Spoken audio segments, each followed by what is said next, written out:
General Chemistry by Linus Pauling.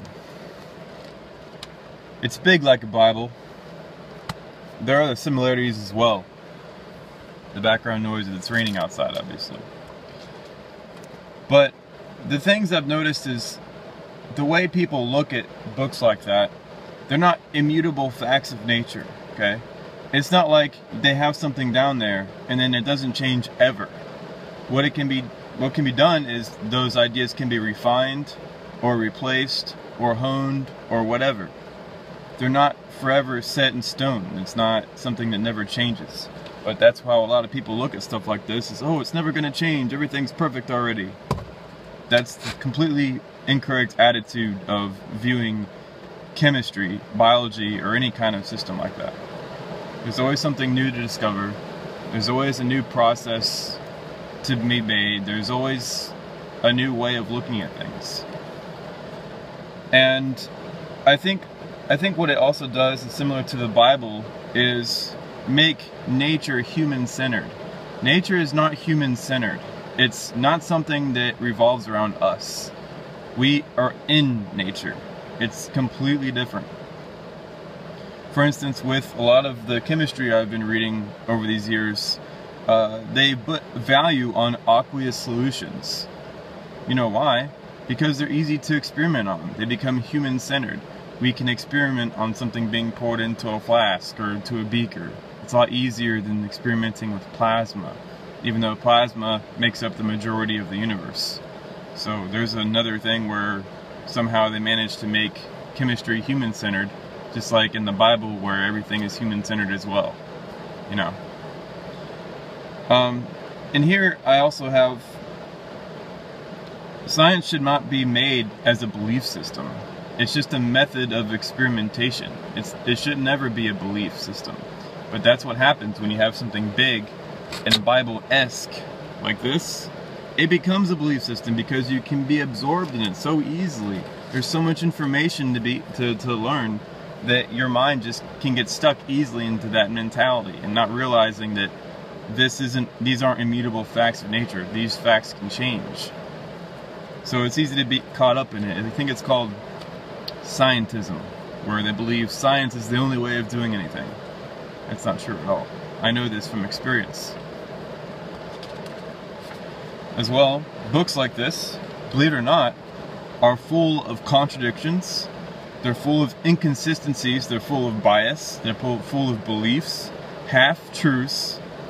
And the people who wrote it did so in their best interest to make sure that they look good in it or whatnot. And also the goals of writing something like this were also similar to the Bible. It's to look ahead at the future and kind of spread understanding in a standardized way, where everybody read the same thing, everybody believed the same thing, and everybody all got along with each other in large groups of people. It was much easier to organize that way. So, but the standardization was a double-edged sword if you think about it, because you can have huge systems of people all believing in the same thing, but what happens is if you make a major discovery like I did, or like other people have in the past, what happens is that those new insights get crushed by that huge belief system, by those large groups of people that all have been standardized into this little book right here. Now I say little because it's really not that big. And the major insights, or the discoverer I should say, will be excommunicated from the Church of Scientism. And they'll be given names like crank or crackpot, and basically it's similar to religion in that regard as well. So I just wanted to go ahead and overview that, a few things that I've noticed. And when you look at books like this, don't read it as if it's, you know, this is perfect information, because it's not perfect. It's very imperfect. Like, they don't even know what really happens in a bond. A molecular, still to this day, they don't really know. They don't really know what an atom is to this day, or even if an atom is the appropriate way of describing it. It's the best we can do given what we have at our disposal, and the tools that we have, and the experiments we can do. So yeah, don't look at this as being something that's perfect. Always look for inconsistencies, always look for bias, because there's a whole hell of a lot in books like that. And always look in that specific time in history when we knew only this, this, and this, and then they formed those beliefs based off of that. But you got to realize that there are things that have happened in the future versus, you know, books like that that haven't been written down yet. For instance, there's nothing in here about stars and their phase transitioning. Nothing. Zero.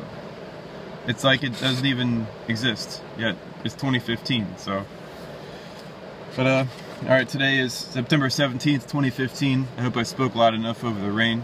Everybody, have a good day.